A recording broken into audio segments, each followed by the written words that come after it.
அபய குரல் கொடுத்த அந்த நேரம் ஓடி வரும் சமயபுரத்து ஆத்தா. அபய குரல் கொடுத்த அந்த நேரம் ஓடி வரும் சமயபுரத்து ஆத்தா.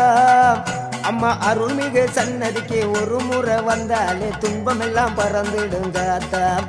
அம்மா அருள்மிகு சன்னதிக்கு ஒரு முறை வந்தாலே துன்பமெல்லாம் பறந்துடுங்க ஆத்தா. ஓம் சக்தி ஓம் சக்தி ஓம், ஓம் சக்தி ஓம் சக்தி ஓம், ஓம் சக்தி ஓம் சக்தி ஓம், ஓம் சக்தி ஓம் சக்தி